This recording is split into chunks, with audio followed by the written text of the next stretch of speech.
All right, so now let's talk about the sexual and health reproductive rights of people with special needs. Yeah. Yeah.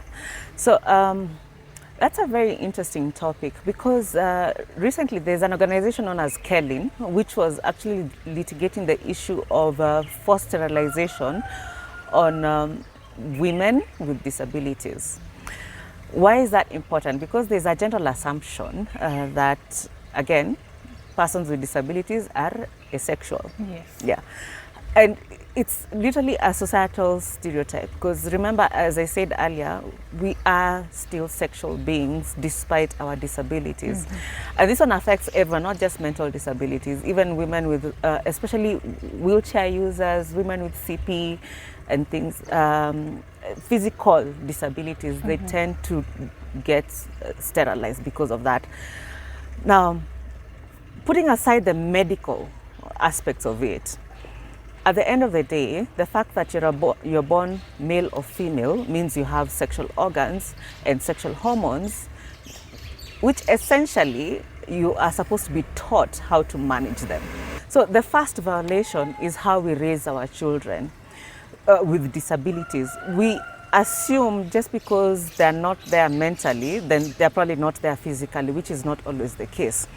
So we need to raise our children to understand sex, sexuality, and responsibility that comes with it. And this also links up to marriage, because if you don't teach them when they're young, Yes. how do you expect them to learn when they're adults? You can't. Yeah, and especially when they're having the hormonal changes.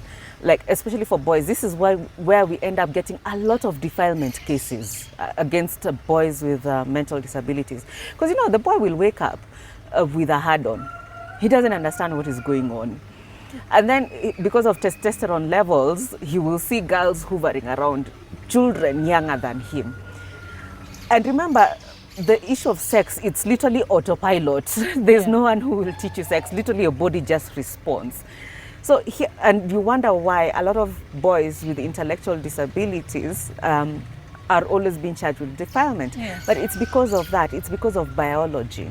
And here you are as a parent, it's your job to teach them biology. That, you know, as a boy, your body behaves this way, but it is up to you to learn self-control. As a girl, the same thing. When she starts having her menses, you have to teach her how to take care of herself during her menses and all of that. Because again, hormones are in play. Yes. So you also have to teach her self-control, not just so that she can avoid pregnancy, but it's for her own good. We have STDs out there. We don't want our children on top of a disability, then we have to deal with STI. It doesn't work like that. Yes. So the first violation is, as a parent, remember your child is a biological being and you need to teach them the psychology part of sex and reproductive health. Now there's another aspect where children who we know are completely incapable of understanding anything because of their disability. So you find it's very hard, and I understand where parents are coming from, because you can't always be there to protect them. These are the children with high dependency needs, and you can't go anywhere with them, but you also know that you are at risk of a sexual assault, violation, and things like that. So you find that some parents will ask that their kids be sterilized, you know. Now that's a very tricky place to be in. In one hand, we understand it's a protection measure. On the other hand, we also understand that it's a violation of her or his rights to procreation, you know, and start a family. So in these cases, we advise the parents against it, because it's not for you to decide. You don't know what kind of adult this person will be, or if they will be, and all of that.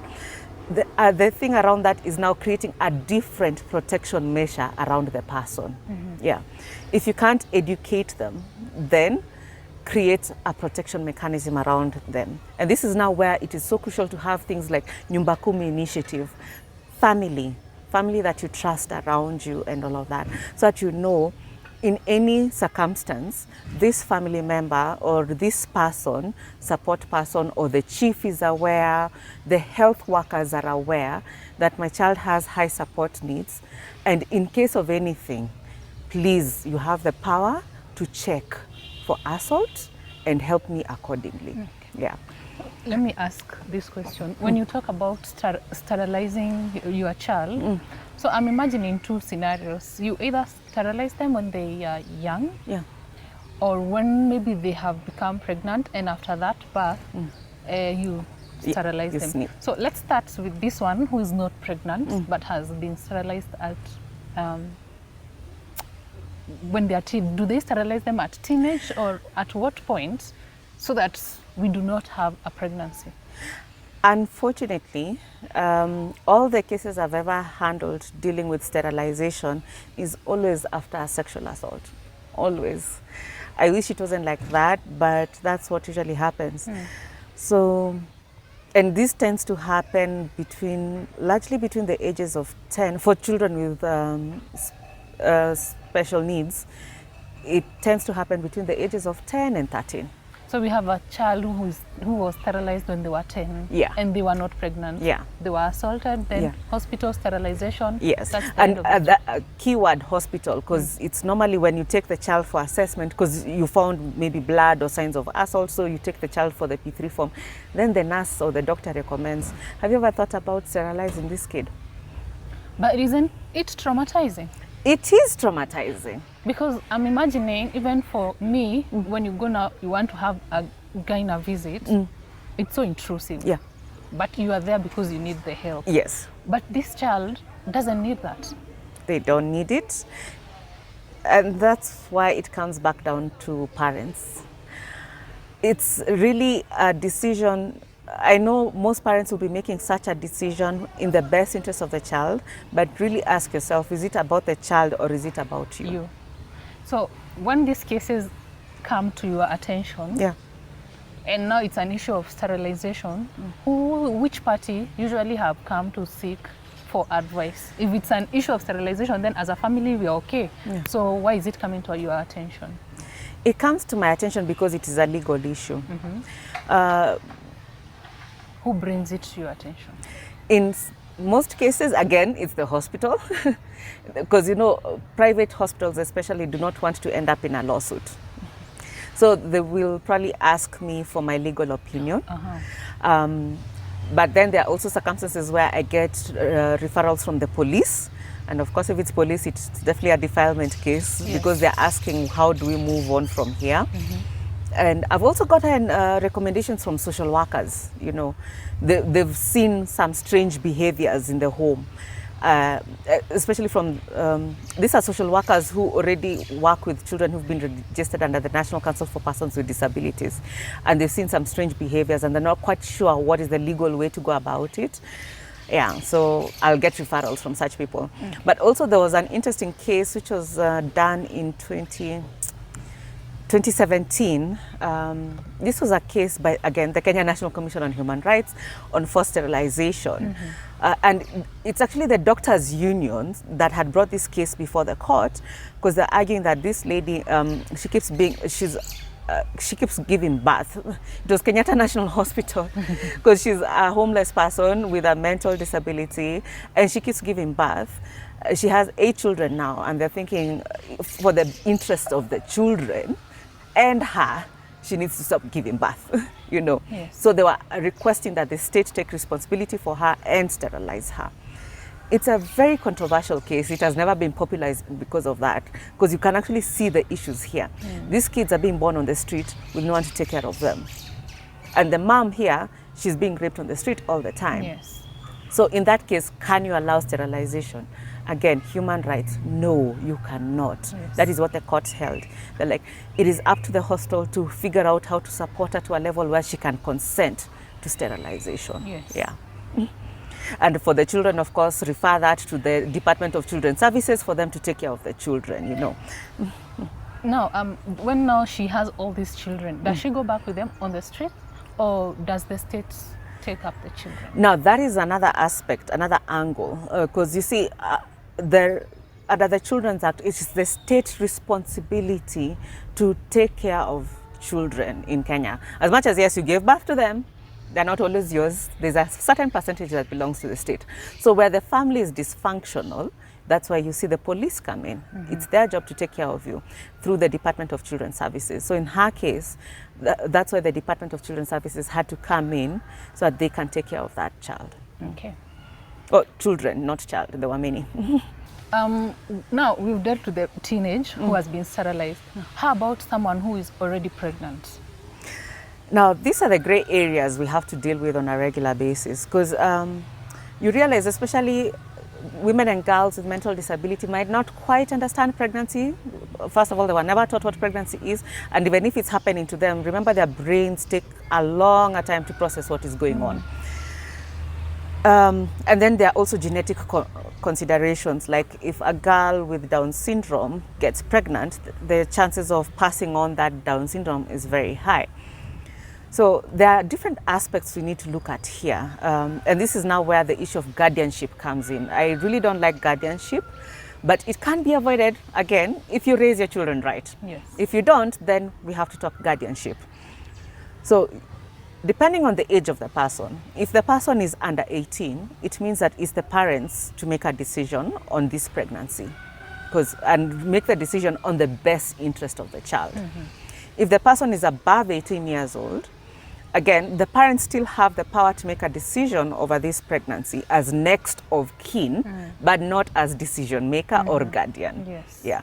And ideally, this is the part where supported decision making comes in. You as a parent, you're supposed to guide this person to make the best decision according to their will and preference. Not your will and preference, theirs. But again, we come back to the societal issues. We discover that a lot of people do not quite understand mental disability. So they will make decisions based on the best interest of an adult with disability, which might not always be right. So that's why you find a lot of parents who say, let the child be born, because of course we're a Christian nation and we don't like dealing with the topic of abortion. But they'll say, let the child be born, but snip those tubes, tie her up so that you can never have children. Or they'll be like, put some family planning method in there, to make sure that this person can never have kids. Is it right? Is it wrong? I don't know. It is for society to judge, but I can tell you for sure, under the law, it is wrong for you to make such a decision without the person's knowledge or consent if they're adults. Then there's the third aspect of genetic conditions, where you will be asked a third question. This child is unlikely to survive given the genetics of it all, so should we abort? Now, this is a very ethical area. And I would love for the audience in this point to put your issues aside on religion, whatever your religion says, but think about it from a medical perspective. If just a medical model is, if the child is at risk, you'd rather save the mother. Yes. Now, on that ground, abortion seems logical. But is this child really at risk? There's an assumption that the child might be born with a disability. So you recommend an abortion on that basis. And whose decision is it to make? The parents, because apparently my adult with disability cannot make decisions for herself. So recommending an abortion, again, I personally am a pro-choice person. I will put it out there. But again, it's not your choice to make. It should be that person's choice to make. Because the consequences of the abortion are for her to live with. Not yours. Not yours. So you find a lot of parents will make that choice to abort the baby, yet she's the one who's living with the complications of the abortion, So again, I'm not one to judge. It's for society to decide out there. But these are some of the very difficult questions you have to have around sexual reproductive health rights and the person with disability. Yes. But the take-home message is, it is really not your choice. If it's an adult, it should be according to their will and preference and their choice. Yes. If it's a child, again, remember, as much as you're working with the best interest, involve that child as much as possible in that decision-making process. Whether to sterilize, get birth control, give birth, abort, it is really not for you to decide, because at the end of the day, you're not the one who's going to live with the consequences of that decision. it is the person. So to the best of their ability, involve them as much as possible in their sexual reproductive health rights. Okay. Yeah.